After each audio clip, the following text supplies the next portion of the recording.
الحمد لله نحمده ونستعينه ونستغفره ونؤمن به ونتوكل عليه ونعوذ بالله من شرور أنفسنا ومن سيئات أعمالنا من يهده الله فلا مضل له ومن يضلله فلا هادي له ونشهد أن لا إله إلا الله وحده لا شريك له ونشهد أن محمدا عبده ورسوله صلى الله عليه وسلم أما بعد فأعوذ بالله من الشيطان الرجيم بسم الله الرحمن الرحيم ألم يئن للذين آمنوا أن تخشع قلوبهم لذكر الله وما نزل من الحق ولا يكونوا كالذين أوتوا الكتاب من قبل فطال عليهم الأمد فقست قلوبهم وكثير منهم فاسقون صدق الله العلي العظيم.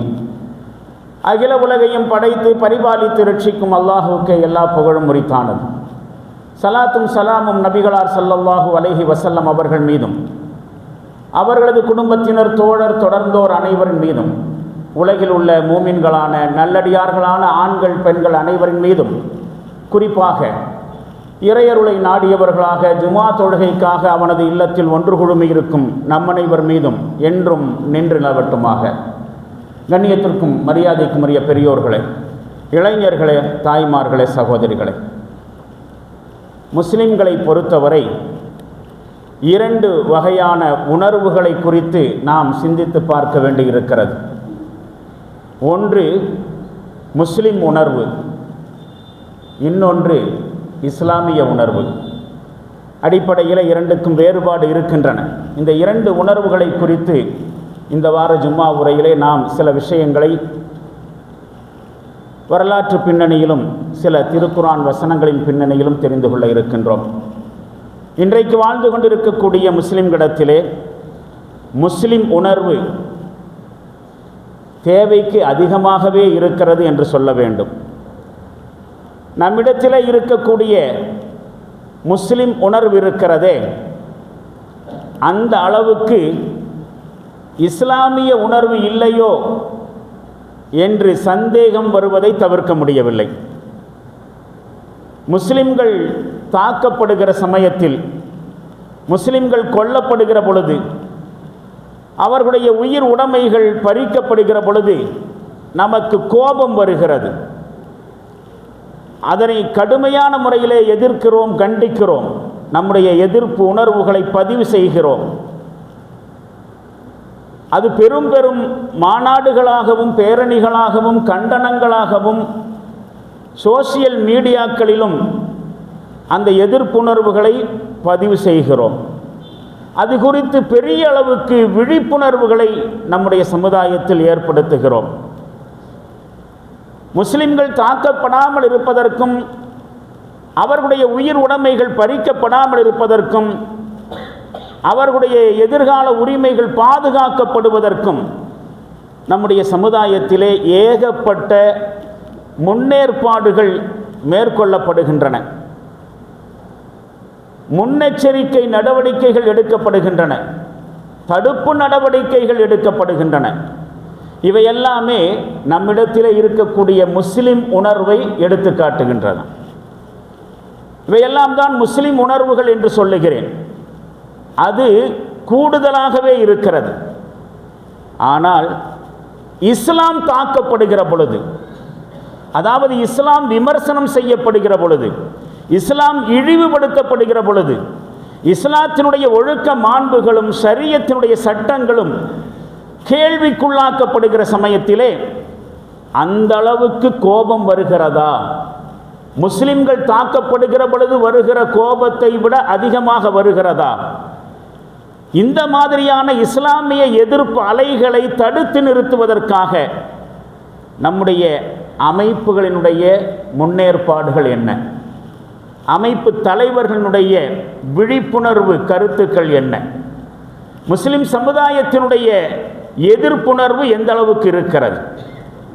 ஒப்பீட்டளவில் முஸ்லிம் கொல்லப்படுகிற பொழுது, முஸ்லிம்களுடைய உயிர் உடைமைகள் கேள்விக்குள்ளாக்கப்படுகிற பொழுது வருகிற அந்த கோபம், அது மாதிரியான எதிர்ப்புணர்வுகள் இஸ்லாம் கேவலப்படுத்தப்படுகிற பொழுது வருவதில்லை ஒப்பீட்டளவில்லை. எல்லாவற்றையும் தாண்டி நம்மில் ஒவ்வொருவருடைய முயற்சிகள் எந்த அளவுக்கு இருக்கின்றன. முஸ்லிம்கள் தாக்கப்படும் பொழுது நமக்கு வரக்கூடிய உணர்வுகளையும் இஸ்லாம் தாக்கப்படுகிற பொழுது நமக்கு வரக்கூடிய உணர்வுகளையும் ஒப்பீடு செய்து பாருங்கள். நான் சொல்ல வருகிற விஷயம் புரியும். அதிலும் குறிப்பாக முஸ்லிம் அல்லாதவர்களால் இஸ்லாத்துக்கு ஆபத்து வரும்பொழுது ஏற்படுகிற உணர்வுகளையும் முஸ்லிம்களாலேயே இஸ்லாத்திற்கு ஆபத்து வருகிற பொழுது நமக்கு வரக்கூடிய உணர்வுகளையும் ஒப்பீடு செய்து பாருங்கள். நான் சொல்ல வருகிற விஷயம் இன்னும் அழுத்தமாக புரியும். முஸ்லிம்களுக்கு ஏற்படக்கூடிய உலக ரீதியான பிரச்சனைகளையும் உலக ரீதியான இழப்புகளையும் தான் முஸ்லிம்களுடைய உண்மையான பிரச்சனையாக, உண்மையான இழப்பாக கருதி கொண்டிருக்கிறோம். இன்னும் சொல்லப்போனால் இந்த முஸ்லிம்களுக்கு வரக்கூடிய இந்த இழப்புகளைத்தான் இஸ்லாத்தினுடைய உண்மையான பிரச்சனையாக, இஸ்லாத்தினுடைய உண்மையான இழப்பாக நாம் கருதி கொண்டிருக்கிறோம். உண்மையில் அப்படி அல்ல. இஸ்லாத்திற்கு வரக்கூடிய இழப்பு தான் பேரிழப்பு. காரணம் என்னவென்று சொன்னால், முஸ்லிம்களுடைய உயிர் உடைமைகளுக்கு இழப்புகள் ஏற்படலாம். ஆனால் இஸ்லாம் எதையும் எதிர்கொண்டு கியாமத் நாள் வரைக்கும் வந்தாக வேண்டும். முஸ்லிம்கள் உயிர் உடைமைகளை இழக்கலாம், இஸ்லாம் இழக்கப்படக்கூடாது. உயிர் உடைமைகளை இழந்து இஸ்லாத்தை வாழ வைத்தோம் என்று சொன்னால் அதற்கு கீழ் முஸ்லிம்கள் வாழ்வார்கள். ஆனால் இஸ்லாத்தை இழந்துவிட்டு முஸ்லிம்கள் முஸ்லிம்களாகவே வாழ முடியாது. அதுதான் இஸ்லாம் நமக்கு கற்றுத்தரக்கூடிய முக்கியமான விஷயம். சரியாக சொன்னால் இஸ்லாத்தினுடைய முன்னேற்றம் தான் முஸ்லிம்களுடைய முன்னேற்றம். இஸ்லாத்தினுடைய வளர்ச்சி தான் முஸ்லிம்களுடைய வளர்ச்சி. இஸ்லாத்தினுடைய வெற்றி தான் முஸ்லிம்களுக்குரிய வெற்றி. இது திருக்குரான் ஷரீஃபும் ஏராளமான நபிமொழிகளும் வரலாறும் நமக்கு சொல்லிக் கொண்டிருக்கக்கூடிய பால பாடங்கள், அடிப்படையான பாடங்கள். இதுவரைக்கும் பெரும்பாலும் இந்த விஷயத்தை பற்றி நம்மிலே யாருமே அதிகமாக யோசிக்கவே இல்லை அல்லது யோசிக்கவே விரும்பவில்லை. இதுதான் நம்முடைய சமுதாயத்தினுடைய இப்போதைய நிலைமை.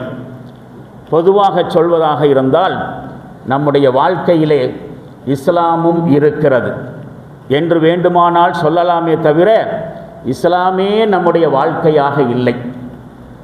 சுருக்கமாக சொன்னால் நாம் இஸ்லாத்தை பயன்படுத்துவது சாப்பாட்டுக்கு ஊறுகாய் தொட்டுக்கொள்வது மாதிரி. தேவைப்படுகிற பொழுது இஸ்லாத்தை பயன்படுத்துகிறோம். முழு வாழ்க்கையிலும் இஸ்லாம் இல்லை. நம்முடைய திருமணங்கள் இஸ்லாமிய அடிப்படையில் நடத்தப்பட வேண்டும். பள்ளிவாசலுக்கு வருகிறோம், மஸ்ஜித் நிர்வாகிகளை சந்திக்கிறோம். நம்முடைய அடிப்படையான சின்ன சின்ன விஷயங்கள், அதற்கு மட்டுமே ஷரியத்தை நாடுகிறோம். வாழ்க்கையினுடைய பெரும்பான்மையான துறைகளிலே இஸ்லாத்தை, ஷரியத்தை இரண்டாம் பட்சமாக கருதுகிறோம் அல்லது அதற்கு ஒரு முக்கியத்துவமே கொடுப்பதில்லை. இன்றைக்கு இஸ்லாமிய சமுதாயத்தினுடைய நிலைமைகளை நாம் சுருக்கமாக ஒரு பட்டியலிட்டு பார்ப்போம் என்று சொன்னால் இப்படி வகைப்படுத்தலாம். வாழ்க்கையினுடைய குறிக்கோள் என்னவென்றே தெரியாமல் முஸ்லிம்கள் இருந்து கொண்டிருக்கிறோம். திருக்குரான் ஷரீஃபிலே வாழ்க்கையினுடைய குறிக்கோளாக சொல்லப்பட்டிருக்கக்கூடிய விஷயம் இகாமத்து தீன் என்று சொல்லப்படுகிறது.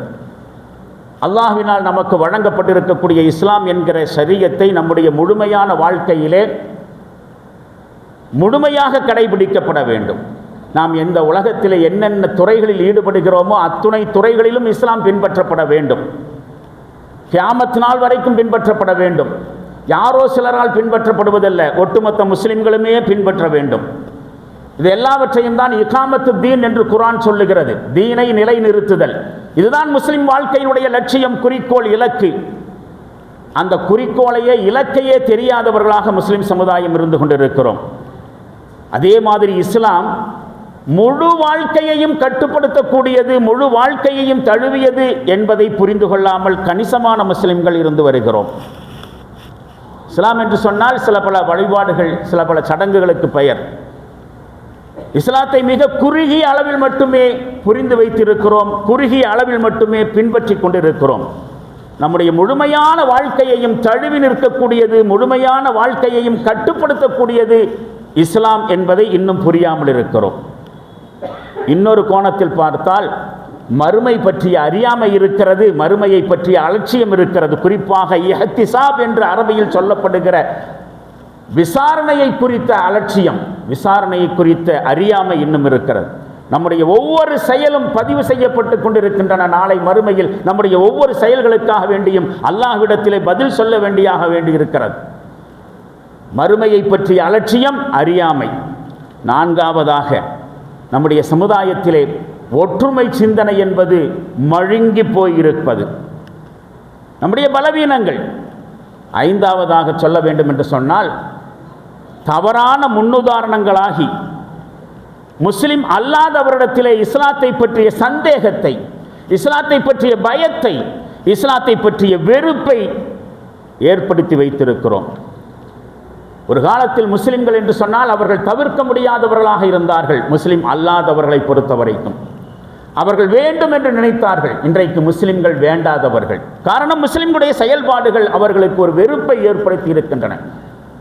சமீப காலத்திலே சமூக ஊடகங்களிலே வரக்கூடிய முஸ்லிம்களை பற்றிய செய்திகள் இஸ்லாத்திற்கு அவப்பெயரை ஏற்படுத்தக்கூடியவையாக இருந்து கொண்டிருக்கின்றன. விவரிப்பதற்கான சமயம் இல்லை, தேவையில்லாத அளவுக்கு நீங்களே அவற்றை பற்றி தெரிந்து வைத்திருக்கிறீர்கள். அப்ப தப்பான முன்னுதாரணமாக முஸ்லிம்கள் ஆயிருக்கிறார்கள். அதன் அடிப்படையிலே முஸ்லிம் அல்லாதவர்களிடத்திலே ஒரு பயத்தை ஏற்படுத்தி வைத்திருக்கிறோம், ஒரு வகையான வெறுப்பை ஏற்படுத்தி வைத்திருக்கிறோம். சுருக்கமாக சொன்னால், இஸ்லாமிய சமுதாயமாக இல்லாமல் முஸ்லிம் சமுதாயமாக தேங்கி இருக்கிறோம். நாம் முஸ்லிம் சமுதாயமாக இருக்கிறோம், இஸ்லாமிய சமுதாயமாக இல்லை. உண்மையிலே இஸ்லாமிய சமுதாயம் என்பது வேறு, முஸ்லிம் சமுதாயம் என்பது வேறு. இந்த இஸ்லாமிய உணர்வு தான் நமக்கு வேண்டும். முஸ்லிம் உணர்வை தாண்டி, நாம் எல்லோரும் முஸ்லிம்கள் என்பதை தாண்டி, நாம் எல்லோரும் இஸ்லாத்தை பின்பற்றக்கூடிய இஸ்லாமியர்கள் என்கிற உணர்வு வர வேண்டும். இன்றைக்கு முஸ்லிம்கள் ஒரு ஜாதி சமுதாயத்தை போலத்தான் நம்மை நாமே கருதி கொண்டிருக்கிறோம். முஸ்லிம் உணர்வு வேறு, இஸ்லாமிய உணர்வு வேறு. எப்படி புரிஞ்சுக்கலாம்? முஸ்லிம் உணர்வையும் இஸ்லாமிய உணர்வையும் எப்படி வகைப்படுத்தி புரிந்து கொள்ளலாம் என்று கேட்டால், ஒரு உதாரணத்தை சிந்தித்து பார்க்கலாம். உதாரணம் கொஞ்சம் நேரடியாக நம்மோடு சம்பந்தப்படுகிற உதாரணம். ஒரு கால் இந்த உதாரணம் விரும்பாத உதாரணமாக இருக்கலாம், பிடிக்காத உதாரணமாக இருக்கலாம். அப்படிப்பட்ட ஒரு சூழ்நிலையை சிந்திக்கவே கூடாது என்று கூட நினைக்கலாம், நம்மோடு சம்பந்தப்பட்ட அந்த உதாரணம். அப்போ அந்த உதாரணத்தை சொல்கிறதுக்கு முன்னாடி அதை எவ்வளவு எளிதாகவும் இயல்பாகவும் எடுத்துக்கொள்ளணுங்கிறதுக்காண்டி ஒரு உதாரணம் சொல்கிறேன். நெருப்பு என்று சொன்னால் வாய் சுடாது, பகுத்தறிவு புரிஞ்சு வச்சுருக்கிறோம். சக்கரைன்னு சொன்னால் வாய் இனிக்காது, எல்லாருக்கும் தெரிஞ்ச விஷயம்தான். அந்த புரிதலோடு இந்த உதாரணத்தை பாருங்கள். நம்மை பற்றிய உதாரணம் அல்லது நம்முடைய குடும்பத்தை பற்றிய உதாரணம். நம்முடைய முதுமை வாழ்க்கைக்கு உத்தரவாதமாக இருப்பான் என்று நாம் நம்பக்கூடிய நம்முடைய செல்வ மகன் நம்முடைய கண்ணுக்கு முன்னால் நோய்வாய்ப்பட்டு கிடந்தால், அல்லது மரண தருவாயிலே கிடந்தால், சக்கராத் ஹாலில் நம்ம பையன் இருக்கிறான், அல்லது நம்முடைய பையன் நாம் பெற்றெடுத்து பாராட்டி சீராட்டி வளர்த்து ஆளாக்கி இருக்கக்கூடிய நம்முடைய மகன் விபத்திலே சிக்கி அடிபட்டு குற்றுயிரும் குலையுருமாக கிடக்கிறான் என்று சொன்னால், நம்முடைய உணர்வுகள், நம்முடைய மனநிலை எப்படி இருக்கும்? அந்த மாதிரி நிலைமையிலிருந்து அல்லாஹ் காப்பாற்றட்டும், யாருக்கும் அந்த நிலைமை வர வேண்டாம். இந்த உதாரணத்தை நாம் விரும்பவே மாட்டோம், இப்படி சொல்வதை பிடிக்காது. அதனால தான் முதல்லையே சொன்னேன், நெருப்புன்னு சொன்னால் வாய் சுடாது, சக்கரைன்னு சொன்னால் இனிக்காது. அந்த அடிப்படையில் இந்த உதாரணத்தை பாருங்கள். சொல்கிறனால எல்லாம் அப்படியே நடந்துடணுங்கிற அவசியம் இல்லை. ஆனால் உதாரணம், நாம் பெற்றெடுத்த பிள்ளை நமக்கு முன்னால் சாக கிடக்கிறான்.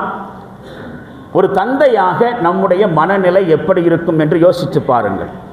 எதையாவது செய்து, எப்படியாவது முயற்சி செய்து நம்முடைய பிள்ளையை காப்பாற்றுவதற்கு முயற்சி செய்ய மாட்டோமா? அந்த மாதிரி உடல்நிலை சரியில்லாமல் இருக்கிற பொழுது, விபத்திலே சிக்கி இருக்கிற பொழுது நம்மால் உருப்படியாக சாப்பிட முடியுதா?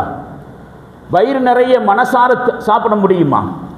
பெத்த மக சாக கிடக்கிறான், நான் எப்படி வயிறார மனசார சாப்பிட்றது? இப்படித்தான் நினைப்போம். உருப்படியாக ஷேவ் பண்ண தோணுமா? குளிக்க தோணுமா? நல்ல ட்ரெஸ் பண்ண தோணுமா? தோணாது. ஏனால் என்னுடைய வாழ்க்கைக்கு உத்தரவாதமாக இருப்பான் என்று நம்பி நான் பெற்றெடுத்த பிள்ளை சாக கிடக்கிறான், என்னால் ஒன்றும் செய்ய முடியாது. இதானே தந்தையாக ஒவ்வொருவருடைய மனநிலையும் இருக்கும். இப்போ நம்முடைய மகனுடைய இடத்திலே இஸ்லாத்தை வைத்து பாருங்கள்.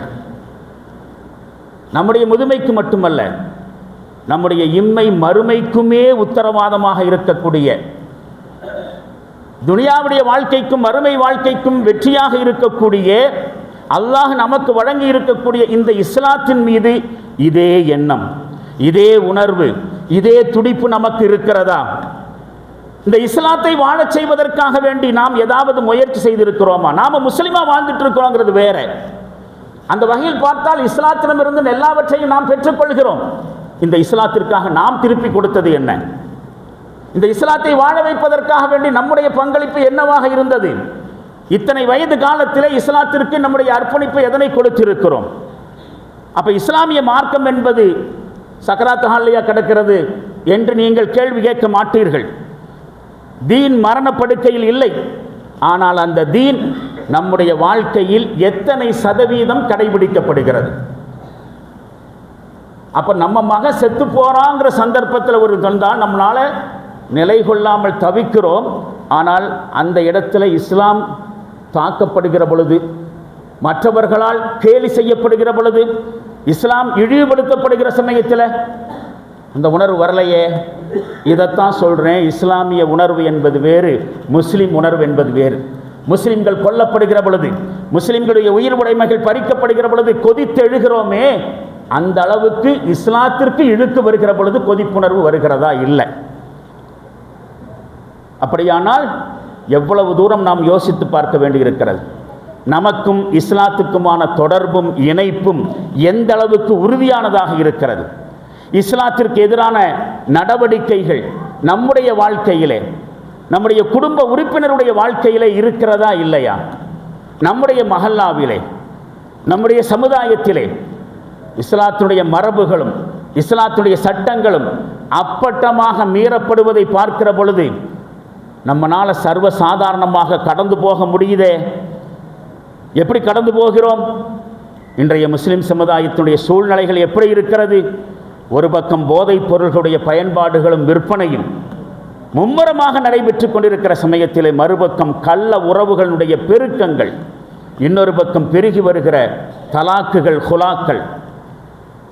இஸ்லாமிய ஷரியத் நம்முடைய வாழ்க்கையினுடைய பல துறைகளிலே அப்பட்டமாக கேலி செய்யப்படுகிறது. முஸ்லிம் அல்லாதவர்களால் அல்ல, முஸ்லிம்களால் கேலி செய்யப்படுகிறது, முஸ்லிம்களால் இழிவுபடுத்தப்படுகிறது.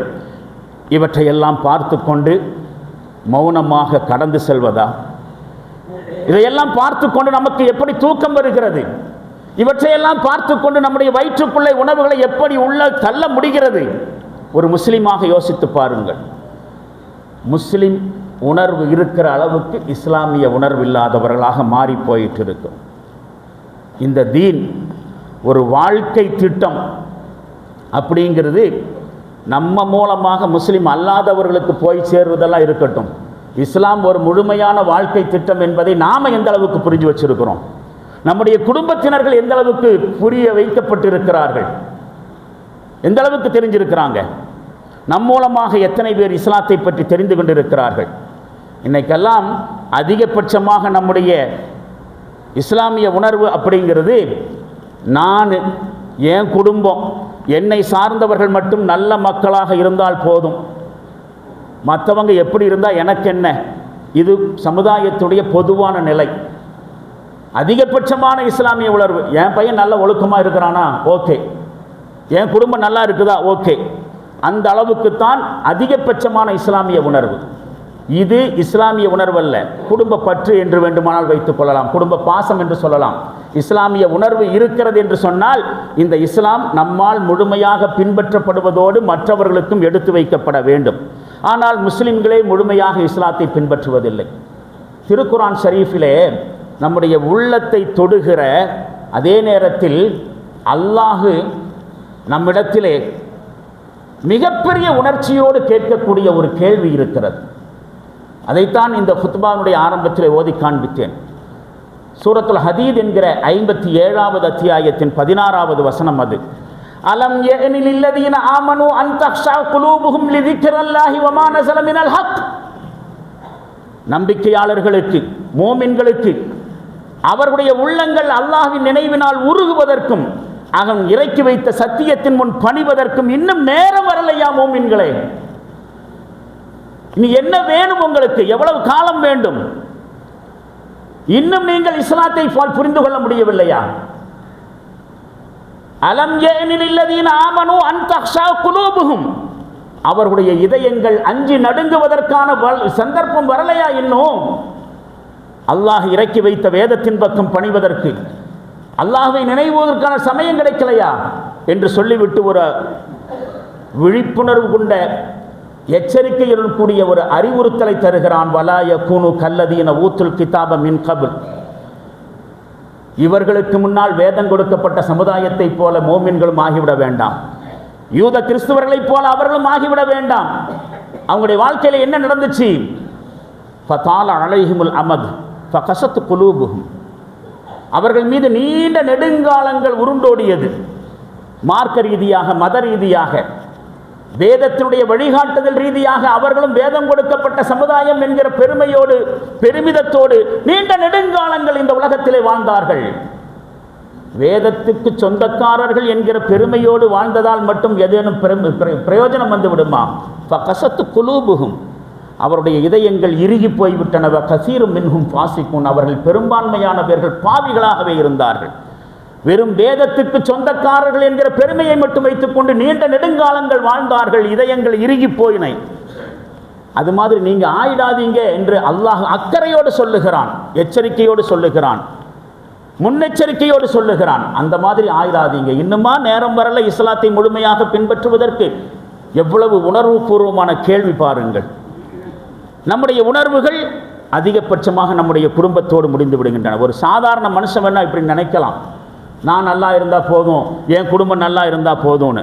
ஆனால் ஒரு முஸ்லீம் இப்படி நினைத்தால் அதனால் யாருக்கு என்ன பயன்? அவன் முஸ்லீமாக இருக்கிறனால அவனுக்கு நன்மைதான், ஆனால் இஸ்லாத்திற்கு என்ன பயன்?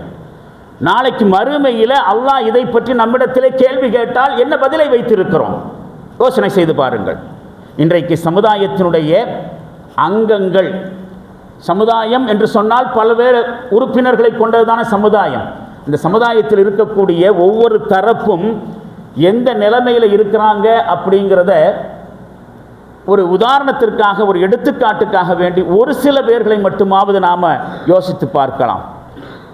முதலாவதாக பெண்களை குறித்து யோசிக்கலாம். எல்லோருமே எப்படி இருந்துட்டு இருக்கிறோன்னு சொன்னால், களம் காத்திருக்க மூலையில் முடங்கி போன முடவர்களாய் மாறிப்போனோம். இஸ்லாத்தை செயல்படுத்துவதற்கான களம் காத்திருக்க மூலையில் முடங்கி போன முடவர்கள். அப்படித்தான் முஸ்லிம் சமுதாயத்தை பெரும்பான்மையான பேரை பார்க்க வேண்டியிருக்கிறது. பெண்கள் அன்றைக்கு சாதித்தார்கள். வரலாறு முழுக்க பார்க்கிறோம். சஹாபிய பெண்களிலிருந்து தொடர்ந்து உலகத்தினுடைய பல பகுதிகளிலும் பல காலகட்டங்களிலும் இஸ்லாத்திற்காக வேண்டி தியாகம் செய்த, இஸ்லாத்தை வாழ வைப்பதற்காக வேண்டி பெரும் முயற்சி எடுத்த எத்தனையோ சஹாபி பெண்மணிகளிலிருந்து வீர போராளிகளான பெண்மணிகளை பார்க்கிறோம்.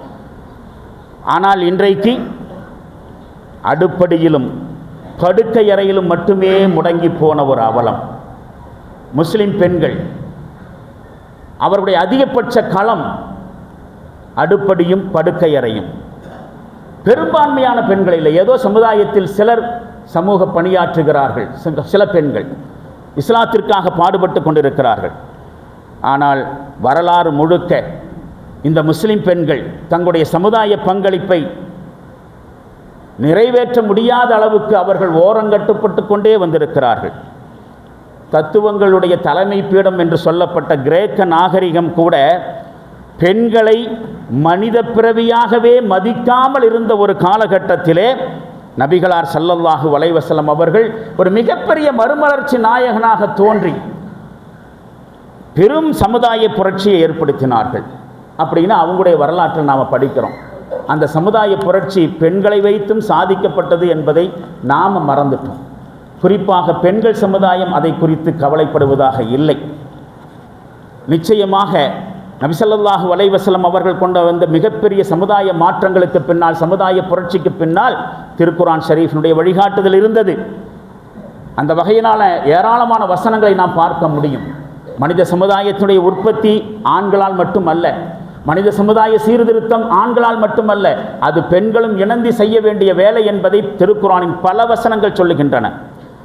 ஆனால் பல்வேறு வகையான நாகரிக, கலாச்சார, பண்பாட்டு, அரசியல், சமூக மாற்றங்களுக்கு உட்பட்ட முஸ்லிம் சமுதாயம் முஸ்லிம் பெண்களுடைய உரிமைகளை, வாழ்வியல் உரிமைகளை, சமூக பங்களிப்புக்கான உரிமைகளை ரத்து செய்துவிட்டது. சரியாக சொன்னால் முஸ்லிம் பெண்கள் வழிபாட்டு உரிமையை இழந்ததினாலேயே இஸ்லாத்திற்கான பங்களிப்பையும் இழந்தார்கள். சமூக உரிமைகளையும் முஸ்லிம் பெண்கள் இழந்தார்கள். பள்ளிவாசலுக்கு வருவதை விட்டு பெண்களை தடை செய்தோம். நபி ஸல்லல்லாஹு அலைஹி வஸல்லம் அவருடைய காலத்தில் பெண்களும் தொழுகைக்காக வந்திருந்தார்கள். எல்லா வகையான இபாதத்துகளிலும் ஈடுபட்டார்கள், தனித்தனியாக செயல்பட்டார்கள் தொழுகை கூடங்களாக. வழிபாட்டு உரிமையை நாம் ரத்து செய்ததனுடைய விளைவாக எல்லா சமுதாய உரிமைகளையும் பெண்கள் இருந்தார்கள். இஸ்லாத்தினுடைய எதிரிகள் இந்த பெண்ணியவாதம், பெண்ணிய சிந்தனை அப்படிங்கிற பேரில் பல்லாயிரக்கணக்கான பெண்களை அல்ல, பல்லாயிரக்கணக்கான பெண்கள் அமைப்புகளையே உருவாக்கி வெற்றிகரமாக அவங்களுடைய வேலையை பார்த்துட்டு இருக்கிறாங்க. ஆனால் இஸ்லாம் என்கிற சத்தியத்தில் இருப்பதாக சொல்லக்கூடிய நாம் பெண்களுக்கு கண்ணியம் வழங்குவதாக நினைத்து கொண்டு சமூக தளத்தை விட்டு அவர்களை ஒதுக்கியே வைத்தோம். இந்த பெண்களினுடைய கண்ணியத்திற்கு எந்த விதமான இழுக்கும் ஏற்பட்டு விடாமல் அவர்கள் சமுதாய பணியிலே ஈடுபட்டு மிகப்பெரிய சாதனைகளை செய்ததை வரலாற்றிலே பார்க்கிறோம். இன்றைய நடப்புகளையும் பார்க்கிற பொழுது பெருமூச்சுத்தான் வருகிறது. இது பெண்கள் என்கிற ஒரு தரப்பாருடைய நிலை. இளைஞர்கள் அன்றைக்கு இஸ்லாத்தினுடைய முன்னேற்றத்திலே, சமுதாயத்தினுடைய முன்னேற்றத்தில் எவ்வளவோ சாதித்தார்கள். இன்றைக்கு வெறும் உலகத்தினுடைய ரசிப்புகளிலே, மேற்கத்திய கலாச்சாரத்தினுடைய மோகத்திலே, நுகர்வியல் கலாச்சாரத்திலே, மொபைலிலே, காதலிலே, பணத்தை சம்பாதிப்பதிலே, அதனை உல்லாசத்திற்காக செலவழிப்பதிலே முடங்கி போயிருப்பதை பார்க்கிறோம். சமுதாயத்தினுடைய தலைவர்கள் அன்றைக்கு சாதித்தார்கள். வரலாற்றிலே ஏராளமான சமுதாய, சலாஹுத்தீன் அய்யூபி மாதிரி இருந்து மௌலானா மௌதூதி வரைக்குமான எத்தனையோ போராளிகள் இஸ்லாத்திற்காக வேண்டி தங்களுடைய வாழ்க்கையை அர்ப்பணம் செய்தார்கள். ஆனால் இன்றைக்கு தலைவர்களை அப்படி பார்க்க முடியவில்லை. ஆலிம்கள் அன்றைக்கு ஆட்சி கட்டளையும் அசைத்து பார்த்த மிகப்பெரிய ஆளுமைகளாக இருந்தார்கள். இன்றைக்கு ஆலிம்கள் மெஹராபில் முடங்கி போய்விட்டார்கள். நம்முடைய சமுதாயத்துடைய பெண்கள் அடுப்படியில் முடங்கி போனதையும் ஆலிம்கள் மெஹராபில் முடங்கி போனதையும் வேறுபடுத்தி பார்க்க முடியவில்லை. ரெண்டு ஒன்றுதாங்கிற அளவுக்கு தான் இருக்கிறது. மெஹராப் டு வீடு, வீடு டு மெஹராப் என்று மாறிப்படுத்தி விட்டார்கள். இதை சொல்வதற்காக வேண்டி நான் வேதனைப்படுகிறேன், வருத்தப்படுகிறேன். ஆனால் அதுதான் நிலைமையாக இருக்கிறது. ஆட்சிக்கட்டிலை அசைத்து பார்த்த ஆலிம்கள் எங்கே? பள்ளிவாசனுடைய இமாமத்தோடு மட்டும் முடங்கிய ஆலிம்கள் எங்கே? அல்லாஹு ஜல்ல ஷானஹு தஆலா நமக்கு கொடுத்திருக்கக்கூடிய ஒரு சின்ன சிறிய விஷயத்தை கூட மக்களுக்கு மத்தியிலே எடுத்து வைப்பதிலே, முஸ்லிம் அல்லாதவர்களுக்கு கொண்டு போய் சேர்க்கிற விஷயத்திலே நபிமார்கள் கொஞ்சம் கூட குறைவு வைக்கவே இல்லை. காரணம் என்னன்னு சொன்னால், அந்த விஷயத்தில் அல்லாஹ்வுடைய எச்சரிக்கை கடுமையானது என்பதை நபிமார்கள் மிக பெரிய அளவுக்கு புரிந்து வைத்திருந்தார்கள். அல்லாஹு ஜல்ல ஷானஹு தஆலா தன்னுடைய அன்புக்குரிய தூதருக்கு இதை பற்றி எப்படிப்பட்ட கட்டளையிட்டிருக்கிறான் பாருங்கள். யா அய்யுஹர் ரசூல், இறை தூதர் அவர்களை, பல்லிகுமா உன்சில இலைக்க மிர் ரப்பிக், உங்களுடைய இறைவிடமிருந்து உங்கள் மீது இறக்கி வைக்கப்பட்டவற்றை மக்களுக்கு எடுத்துரைத்து விடுவீர்களாக, எடுத்து சொல்லிவிடுவீர்களாக. வஇல்லம் தஃஅல் ஃபமா பல்லக்த ரிசாலத்தஹு, நீங்கள் அவ்வாறு பிரச்சாரம் செய்யவில்லை என்று சொன்னால் உங்களுடைய தூதுத்துவத்தையே நீங்கள் நிறைவேற்றியவராக மாட்டீர்கள், உங்களுடைய பொறுப்பை நிறைவேற்றியவராக மாட்டீர்கள். நபிமார்களாக நியமிக்கப்பட்டதனுடைய நோக்கமும் பொறுப்பும் மக்களுக்கு மத்தியில் பிரச்சாரம் செய்ய வேண்டும், இஸ்லாத்தை எடுத்து சொல்ல வேண்டும். சொல்லாலும் செயலாலும் எடுத்து சொல்ல வேண்டிய தார்மீக கடமை நபிமார்களுடைய கடமை. அப்படி செய்யலைன்னு சொன்னால் நீங்கள் உங்கள் பொறுப்பையே நிறைவேற்றவில்லை என்று 5வது அத்தியாயத்தின் 67வது வசனத்தில் அல்லாஹ் சொல்லி காட்டுகிறான். கருணையாளனார் ரப்பு தன்னுடைய அன்புக்குரிய தூதருக்கு இவ்வளவு கண்டிப்பான கட்டளையை கூறியிருப்பான் என்று சொன்னால், இந்த பணி என்பது நம்மை பொறுத்த வரைக்கும் எவ்வளவு முக்கியத்துவம் வாய்ந்த விஷயம் என்பதை நாம் புரிந்து கொள்ள வேண்டும். நபிமார்களை பின்பற்றி கொண்டிருக்கக்கூடியவர்கள், நபியின் மீது அன்பு வைத்திருக்கக்கூடியவர்கள், நபியின் மீது நேசம் வைத்திருப்பதாக சொல்லிக்கொள்ளக்கூடியவர்கள், உரிமை பேசக்கூடியவர்கள் நபிமார்களுடைய வேலையை எடுத்து செய்வதில்லை என்பது மிகப்பெரிய வருத்தத்துக்குரிய விஷயம். நபிகளார் ஸல்லல்லாஹு அலைஹி வஸல்லம் உடைய காலத்திலே அவங்களுடைய சமுதாயத்தில் இருந்த ஒவ்வொருவரும் அவங்க எந்தெந்த துறைகளை சார்ந்தவர்களாக இருந்தாலும் கூட அவங்களுடைய தளத்தில் இருந்து கொண்டே அவரவருடைய களத்தில் பணி செய்து கொண்டே இஸ்லாத்திற்காக வேண்டி தங்களுடைய பங்களிப்பை சிறப்பான முறையிலே செய்து கொண்டிருந்தார்கள். அதனாலேயே அன்றைய முஸ்லிம் சமுதாயம் ரொம்ப கம்மியான காலகட்டத்தில் ரொம்ப கம்மியான நபர்களாக இருந்தும் கூட மிகப்பெரிய வெற்றியை அடைந்தார்கள், முன்னேற்றத்தை அடைந்தார்கள். அன்பானவர்களே, ஒரு மனுஷன் நான் ஒரு முஸ்லீம் அப்படின்னு சொல்லிக்கிறதுக்கும் நான் இஸ்லாத்தை நேசிக்கிறேன்னு சொல்கிறதுக்கும் வித்தியாசம் இருக்குங்க. நான் ஒரு முஸ்லீம் சொல்கிறதுக்கும் நான் இஸ்லாத்தை நேசிக்கிறேன்னு சொல்கிறதுக்கு வித்தியாசம் இருக்கிறது. ஒரு முஸ்லீம் இந்த உலகத்தில் வாடுகிற பொழுது தன்னை போல 10 பேர்களுக்காவது இஸ்லாத்தை எடுத்து சொல்கிற சமயத்தில் தான் அவர் இஸ்லாத்தின் மீது நேசம் வைத்திருக்கிறார் என்று சொல்ல முடியும். நாளைக்கு மறுமையில் அல்லாஹ்விடத்திலும் போய் பதில் சொல்ல முடியும். நீ என்னளவில் கொண்டு வந்த இந்த இஸ்லாத்தை நான் பின்பற்றியதோடு அடுத்தவர்களுக்கும் எடுத்து சொன்னேன் என்று பதில் சொல்ல முடியும். அப்போ இகாமத்து தீனை நிலைநாட்டுதல் என்று சொன்னால் அது தன்னுடைய வாழ்க்கையில் மட்டும் இஸ்லாத்தை பின்பற்றுவது அல்ல, மாறாக தன் மூலமாக 10 பேர்களையாவது இஸ்லாத்தை ஏற்றுக்கொள்ள செய்ய வேண்டும். ஒரு முஸ்லீம் எப்பொழுது தீனை நிலைநாட்டுவதற்கு பாடுபடுவார்னு சொன்னால் நான் ஒரு முஸ்லீம் சொல்லும்போது இல்லை, நான் இஸ்லாத்தை நேசிக்கிறேன் என்று சொல்லுகிற பொழுது அப்பொழுதுதான் தீனை நிலைநாட்டுவதற்கு அவர் முன் வருவார். இஸ்லாமிய வாழ்க்கை என்று சொன்னால் அதற்கு ஒரு லட்சியம் இருக்க வேண்டும். அந்த லட்சியத்திற்கு பல பரிமாணங்களும் இருக்க வேண்டும். இண்டிவிஜுவல் முஸ்லீம் லைஃப் என்று இஸ்லாத்தில் ஒரு கான்செப்டே இல்லை. தனிப்பட்ட முஸ்லீமாக வாழ்ந்துட்டு போகிறதுக்கு அனுமதியே இல்லை.